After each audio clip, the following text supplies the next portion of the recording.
que México haya alcanzado este récord. Esta mañana con Mario Alberto Mendoza Sánchez, doctor en economía, a quien saludamos vía telefónica. Un gusto, Mario Alberto, ¿cómo está?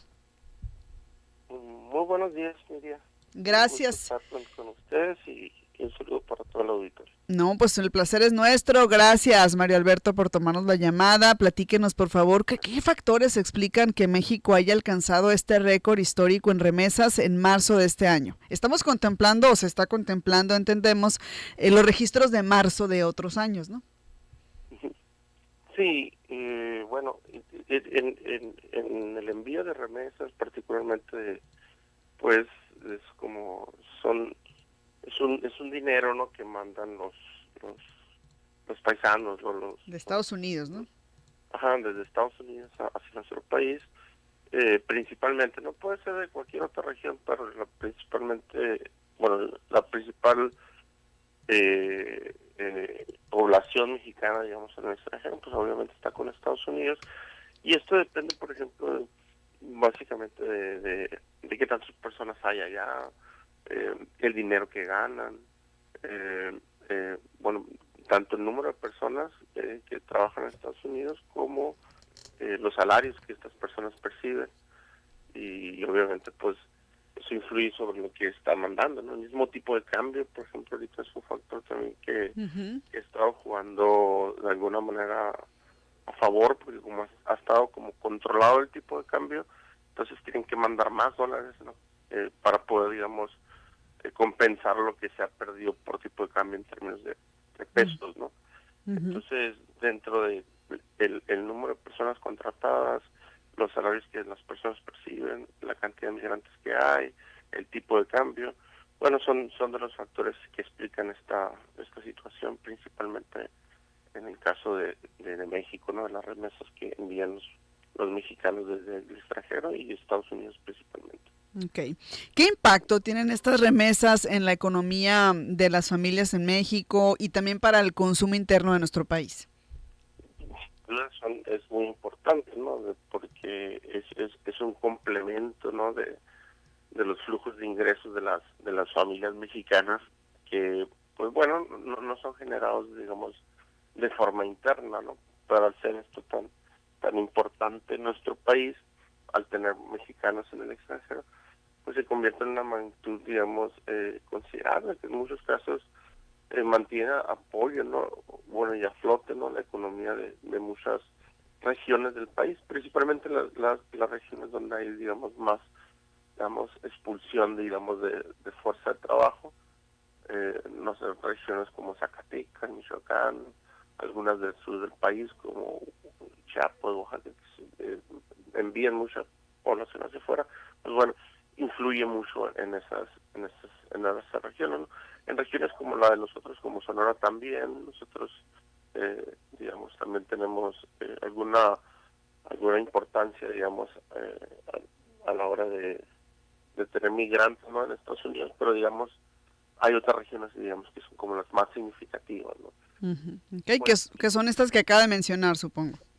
exactamente, ¿no? Y bueno, sin duda es bien importante, por ejemplo, hubo un repunte muy fuerte desde pandemia, donde se ha alcanzado una parte importante, por ejemplo, ahorita el año pasado, 2025, anualmente fueron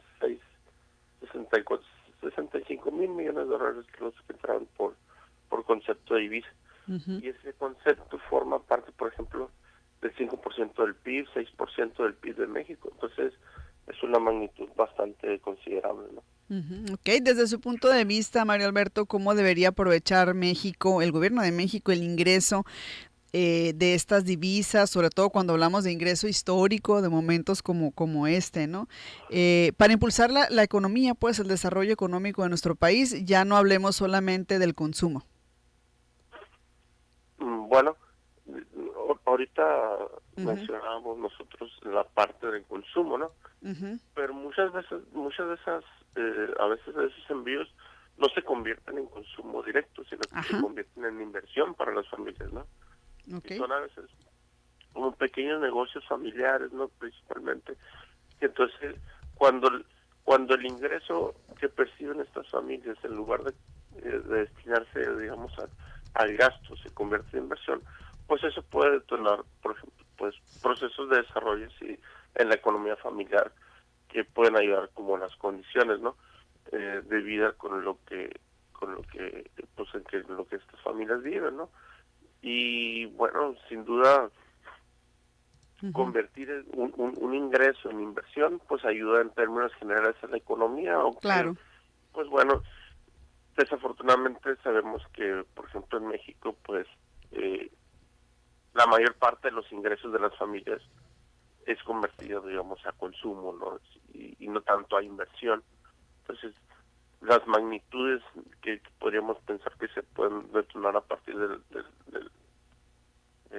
pues de inversión a partir de las remesas, pues es marginalmente bajo, pues, ¿no? Sobre todo en un país, por ejemplo, nosotros, dentro de lo que se proponía, digamos, el gobierno de México en este periodo de la presidenta, es alcanzar niveles de inversión de entre el 25 y 28%, cuando hemos andado alrededor del 22% del PIB.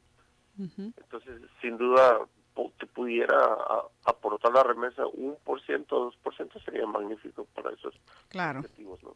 Por último, Mario Alberto, yo le preguntaría el panorama general que se prevé para las remesas en lo que resta del 2026, ¿cuál es? Pues las tendencias como se han dado hasta ahorita, digamos, dentro del primer trimestre del año, uno esperaría que siguieran con esa, digamos, tendencia, y que a lo mejor este récord establecido en marzo no solamente fuera para marzo, sino para todo el año, ¿no? Y entonces se tiene un poco, digamos, como esa expectativa. Y es curioso porque, fíjese, también cuando hubo un periodo de desaceleración particularmente más grave como el que vivimos ahora, que fue en el pasado reciente, fue el periodo de COVID, 2020-2021, las remesas fueron digamos, un componente que alivió un poco a superar la crisis en México, ¿no? Para muchas familias, ¿no? Entonces, así es. A pesar de que hay un fenómeno así de como de recesivo, de que se detiene, se desacelera la economía, tanto en México como en Estados Unidos, el envío de remesas se convierte como en un salvavidas, digamos, ¿no? Claro. Que puede ayudar mucho a las familias, ¿no? Y principalmente, por ejemplo, cuando vemos el tipo de cambio que está así bajito, es uno de los elementos que explica que el tipo de cambio está así, digamos, apreciado. Se hizo un concepto técnico, ¿sí?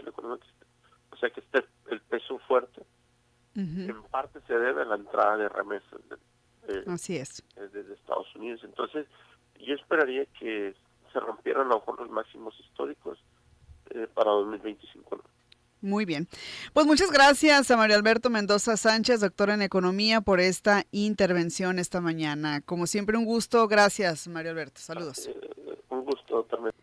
Muy bien, ahí está la información sobre las remesas durante el mes de marzo, una cifra histórica de acuerdo al Banco de México. Vamos con más información ya del ámbito local.